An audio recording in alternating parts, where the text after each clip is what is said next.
Και τώρα, χειριστές στρατιωτικών ελικοπτέρων εκπαιδεύονται στο πιο ακραίο σενάριο: να πέσει το ελικόπτερό του στη θάλασσα. Στην πισίνα του πολεμικού ναυτικού στο Κοτρώνι, τα πληρώματα εκπαιδεύονται να επιβιώσουν και στις πιο αντίξωες συνθήκες.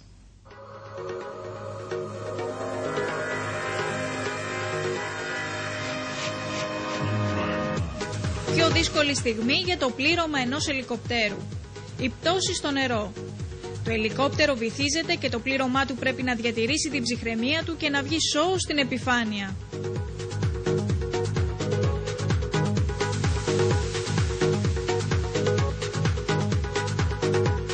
Δεν είναι σκηνές από κάποια ταινία περιπέτειας, αλλά πραγματικές εικόνες από την εκπαίδευση που δέχονται τα ελληνικά πληρώματα ελικοπτέρων στις εγκαταστάσεις της βάσης του ναυτικού στο Κοτρώνι.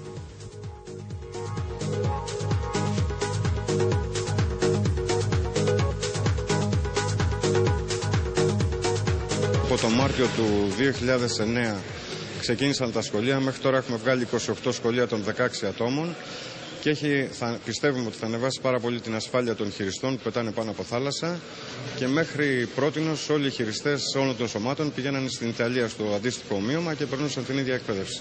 Τα σενάρια της εκπαίδευσης, ποικίλα και δύσκολα, καλύπτουν το σύνολο των διαδικασιών που μπορεί να αντιμετωπίσει το πλήρωμα ενός ελικοπτέρου όταν αυτό βρεθεί στο νερό μέρα ή νύχτα. Η εκπαίδευση έχει διάρκεια 2 ημερών, 4 ώρες είναι στην τάξη που κάνουν τα θεωρητικά μαθήματα και 8 ώρες μέσα στην πισίνα. Περιλαμβάνει από προσανατολισμό του χειριστή μέσα στην πισίνα με ανατρεπόμενο κάθισμα, εκπαίδευση συσκευή, αναπνευστική συσκευή που τη φοράει στο σωσίβιο το κάθε χειριστής, και μετά μπαίνει στο ομοίωμα του ελικοπτέρου και ακολουθεί κανονική πτώση μέσα στην πισίνα, ανατροπή ημέρα και νύχτα. Στην πραγματικότητα αυτό που θέλουμε να πετύχουμε εδώ πέρα είναι να πάρουν τις αρχές, να γνωρίζουν τι πρέπει να κάνουν σε περίπτωση που θα χρειαστεί να εφαρμόσουν αυτά τα πράγματα που τους μαθαίνουμε εδώ πέρα. Γι' αυτό που προσπαθούμε να εξασφαλίσουμε είναι ότι στην πρακτική εκπαίδευση να αισθάνονται τη μεγαλύτερη ασφάλεια μπορεί να αισθάνεται κάποιος, έτσι ώστε να δώσει ευάθυνση, να ευαθύνει στα σημεία που θα πρέπει να εφαρμόσει όταν θα χρειαστεί. Τα μέτρα ασφαλείας καθ' όλη τη διάρκεια της εκπαίδευσης είναι υψηλά. Κατάλληλα εκπαιδευμένα στελέχη βρίσκονται έξω από το νερό, αλλά και ειδικά εκπαιδευμένοι δίτες κάτω από το νερό παρακολουθούν τις αντιδράσεις και τις ενέργειες των εκπαιδευόμενων, έτοιμοι να επέμβουν όταν και αν χρειαστεί.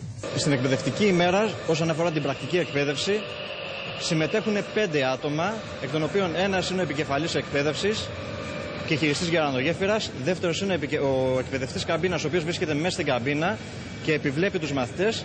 Επίσης υπάρχουν 2 άτομα δίτες ασφαλείας μέσα στο νερό, οι οποίοι βλέπουν τον κόσμο τι γίνεται μέσα στην καμπίνα και ανάλογα δίνουν κάποιες εντολές για να μπορέσουμε να γλιτώσουμε κάποιον να μην έχουμε δυσάρεστες συνέπειες. Και υπάρχει και ένας δίτης ετοιμότητας, ο οποίος ανάλογα μπορεί να έχει καθήκοντα δίτη ή να παχοσώστη. Είμαι παρούσα στη διεξαγωγή του κάθε σχολείου και φέρουμε όλο τον εξοπλισμό που είναι απαραίτητος για να υποστηρίξουμε οποιοδήποτε συμβάν. Αν και πιστεύω ότι η κατάρτιση των εκπαιδευτών είναι τέτοια που δεν αφήνει πολλά περιθώρια στο να συμβεί κάτι σε οποιοδήποτε μαθητή. Πριν φτάσουν οι εκπαιδευόμενοι στην τελική και πιο δύσκολη φάση της εκπαίδευσης μέσα στο νερό, έχουν προηγηθεί θεωρητικά μαθήματα αλλά και μεμονωμένη πρακτική εξάσκηση μέσα στην πισίνα. Το σχολείο διαρκεί 2 μέρες. Την πρώτη μέρα κυρίως είναι πιο φοβισμένοι. Πολλοί δεν είναι τόσο εξοικειωμένοι με το νερό, καθώς έρχονται άτομα και από το στρατοξηράς και από την αεροπορία, καθώς επίσης και από την Κύπρο. Και μερικοί δεν είναι εξοικειωμένοι, φοβούνται τι θα αντιμετωπίσουν, δεν ξέρουν τι περιλαμβάνει το σχολείο. Αλλά την πρώτη μέρα βλέπουν πώς είναι τα πράγματα, βλέπουν τους εκπαιδευτές που πραγματικά τους στηρίζουν και συνήθως τη δεύτερη μέρα πηγαίνουν καλύτερα από ό,τι την πρώτη. Μετά την επιτυχή και ασφαλή έξοδο από το ομοίωμα του ελικοπτέρου, το σενάριο της εκπαίδευσης ολοκληρώνεται με την διάσωσή τους από αέρος. Φόβο δεν ένιωσα σε καμία στιγμή.